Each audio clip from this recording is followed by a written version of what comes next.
আসসালামু আলাইকুম। ফারিজুল্লাহ ব্লকের রেগুলার অ্যানালিসিস এবং আপডেটে আপনাকে স্বাগতম। আশা করি ভালো আছেন। তো আজকে আমরা ইউএসডি টেকনিক্যাল অ্যানালিসিস করব এবং সাথে সাথে ফান্ডামেন্টাল বিষয়গুলো জানার চেষ্টা করব ইনশাআল্লাহ। আশা করি শেষ পর্যন্ত সাথে থাকবেন। তো ইউএসডি গত 23 মে থেকে ডাউন ট্রেন্ড ছিল এবং রিসেন্টলি আপ ট্রেন্ড হওয়ার চেষ্টা করছে। তো এটা আসলে আপ ট্রেন্ডে যাবে কিনা বা পরবর্তীতে আপনার আবারও ডাউন ট্রেন্ডে চলে আসবে সেই বিষয়টাই আমাদেরকে আজকে ক্লিয়ার হওয়ার চেষ্টা করব। তো আমি হচ্ছে চার্টে আপনার দেখেন ব্ল্যাক হরিজন্টাল লাইনগুলো কিন্তু হচ্ছে ডেইলি সাপোর্ট রেজিস্ট্যান্স। তো এখানে প্রাইসগুলো মেনশন করছে এবং মার্কেট যদি আপ ট্রেন্ড হয় সম্ভাব্য মুভমেন্টগুলাই করা হয়েছে। তো আজকে ইম্পর্টেন্ট একটা ইভেন্ট আছে যেটা হচ্ছে ইউএস ইনফ্লেশন রিপোর্টটা হচ্ছে আপনার গত ডেটে ছিল হচ্ছে 4.9 এবং আজকে 4.1 ফোরকাস্ট করা হয়েছে।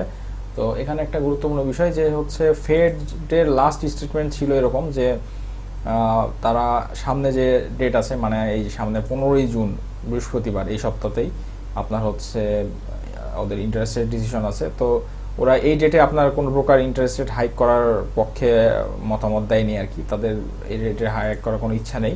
এই কারণে দেখেন এখানে কিন্তু প্রিভিয়াস 5.25% এবং ফোরকাস্টও 5.25% করা আছে।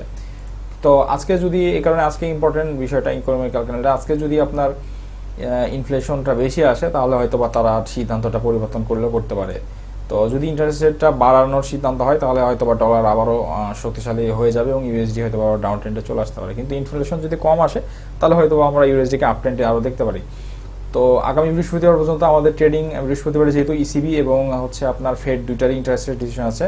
ফেড হচ্ছে আপনার ইন্টারেস্ট রেট বৃদ্ধির পক্ষে না এবং ইসিবি কিন্তু ইন্টারেস্ট রেট বৃদ্ধির পক্ষে, তারা রেট হাইক করার সম্ভাবনা আছে। তো রেট হাইক যদি করে তাহলে স্বাভাবিকভাবে তো ইউরো স্ট্রং হবে।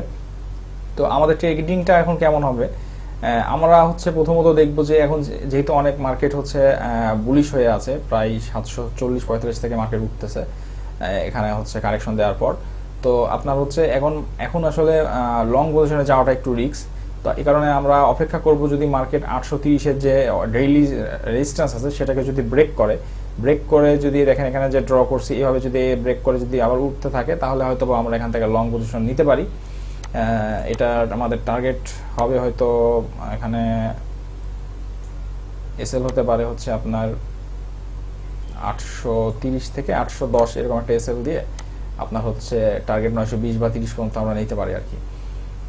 আর যদি আপনার হচ্ছে এটা যদি না করে, এখানে যদি আসলে ব্রেক না করে যদি সাস্টেন না করতে পারে, যদি এটা নিচে নামতে থাকে তাহলে এখান থেকে হয়তো আমরা শর্ট পজিশন নিতে পারি। তবে সেটা খুব বেশি টার্গেট করা যাবে না, হয়তো বা 740-42 পর্যন্ত আর কি।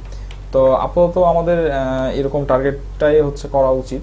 আর আসলে এই জিনিসটা যেহেতু ফান্ডামেন্টাল বিষয়ের উপর নির্ভর করতেছে এবং ইনফ্লেশনের উপরে বিশেষ করে নির্ভর করছে, সে কারণে আমাদের হয়তো বা এই রিপোর্ট আসা পর্যন্ত অপেক্ষা করা উচিত, তারপরে আমরা হয়তো বা সেই অনুযায়ী সিদ্ধান্ত নিব। যদি রিপোর্ট ডলারের পক্ষে আসে তাহলে হয়তো আমাদের শর্ট পজিশন খুঁজতে হবে ভালো কোনো এই জায়গা থেকে, বিশেষ করে যে 830-এর জোন থেকে হয়তো আমরা শর্ট পজিশন খুঁজতে পারি। আর যদি আমাদের হচ্ছে ইউএস ইনফ্লেশন রিপোর্ট খারাপ আসে তাহলে হয়তো বা আমাদেরকে লং খুঁজতে হবে, সেটা হচ্ছে আপনার 830-এর উপর থেকে।